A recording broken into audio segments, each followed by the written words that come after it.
Everyone, welcome back to our YouTube channel HP TET classes. So today we will discuss the HP TET medical paper जो हालांकि 11 दिसंबर को हुआ. So आज हम इसके क्वेश्चन आंसर करेंगे साइकोलॉजी के. So our first question is classical conditioning was presented by. तो क्लासिकल कंडीशनिंग को प्रेजेंट किसने किया था? तो इसमें ऑप्शन थे Plato, Pavlov, B F Skinner, none of the above. काफ़ी इजी क्वेश्चन था. तो क्लासिकल कंडीशनिंग थी वो हमारे किसने दी थी? वो हमारे पेवलव ने दी थी. Okay. Then next question is your what is master emotion. Master emotion, हमारा जो मास्टर इमोशन है उसमें ऑप्शन दिए गए थे happiness, worry, anger and fear. तो इसका जो राइट ऑप्शन होना था वो था हमारा fear. Our next question is which one of the following is the oldest study method for a behavior. तो ये भी काफ़ी इजी क्वेश्चन था, रिपीट हो चुका है काफ़ी बार. तो इसका सही आंसर था आपका introspection. Our next question is what do you mean by cognition. So option थे एक्ट ऑफ नोइंग और perceiving, act of doing something, act of working, both B and C. तो इसका जो सही आंसर था वो था आपका act of knowing and perceiving. अब next question is what is the backbone of a all development. So इसका जो सही आंसर होना था वो होना था आपका emotions. Next question is where was the first experimental psychological laboratory was set up at. So इसका जो सही आंसर था लिप्जिग. काफ़ी इजी क्वेश्चन आए थे. और अगर मैं आपको बताऊं तो साइकोलॉजी का अगर आप प्रीवियस ईयर क्वेश्चन पेपर भी पढ़ते हैं तो आपकी साइकोलॉजी में वहाँ से 10-15 मार्क्स तो ईजिली आ जाएंगे. तो आप साइकोलॉजी के प्रीवियस ईयर पेपर पढ़ने जाएं जब भी आप एच पी टैट का एग्ज़ाम देने जा रहे हैं.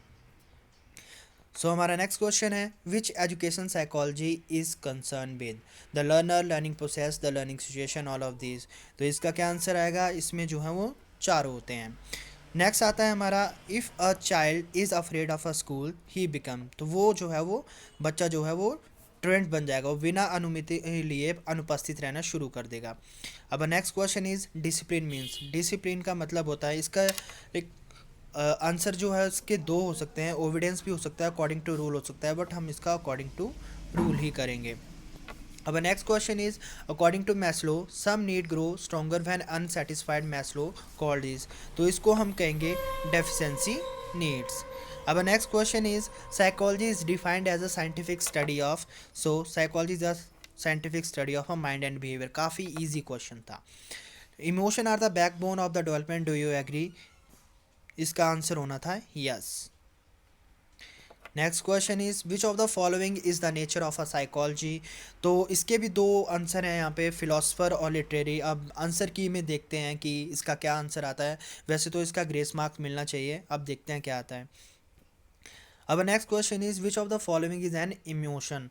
तो इसमें इमोशन कौन सा है आपका? अम्यूजमेंट, मनोरंजन एक तरह का इमोशन है हमारा. अब next question is which is not a factor of a motivation. तो प्राइज है, इंसेंटिव है, प्रेज है, बट प्रैक्टिस नहीं है. Next question is who had given hierarchy of human needs. ये देखो फिर से इजी सा क्वेश्चन, मैस्लो. अब next question is stress affect performance in examination, this fact reflect which of the following relationship. तो इसका सही आंसर है आपका परफॉर्मेंस एंड एंजाइटी. अब next question is who has not propounded any learning theory. So इनमें से B S Bloom ने जो है वो कोई भी लर्निंग थ्योरी नहीं दी थी. इन्होंने जो है वो टेक्सोनॉमिकल एजुकेशन ऑब्जेक्टिव दिए थे. अब next question is which of the following theory is also known as a theory of reinforcement. तो थ्योरी ऑफ री इन्फोर्समेंट को किस नाम से जाना जाता था? Theory of reinforcement B F Skinner ji ने दी थी और उसको ऑपरेंट कंडीशनिंग के नाम से जाना जाता था. Next question is who was a propounder of theory of multiple intelligence. Again very easy question. अगर आपने प्रीवियस ईयर पेपर पढ़ा हो तो आप इसको ईजिली जो है वो आंसर कर सकते हैं. इसका आंसर होगा होवार्ड गार्डनर. अब next question is error made by children are the indicative of. तो इसका सही आंसर जो होगा वो होगा डी. अब next question effective learning require involvement of learner. Effective learning जो है वो हमेशा एक्टिव पार्टिसिपेशन मांगती है लर्नर की. नेक्स्ट क्वेश्चन इज इंटेलिजेंस का फार्मूला पूछा गया था. तो अगर आपने इंटेलिजेंस का फार्मूला ढंग से पढ़ा हो तो इसका सही answer mental age upon chronicle age into the 100. अब next question is the concept of I Q is given by. So concept of I Q William Stern ने दिया था. Next question is operant conditioning is also called as. तो ये B F Skinner जैसे मैंने बताया आपको, तो इसको इंस्ट्रूमेंटल कंडीशनिंग के नाम से जाना जाता था.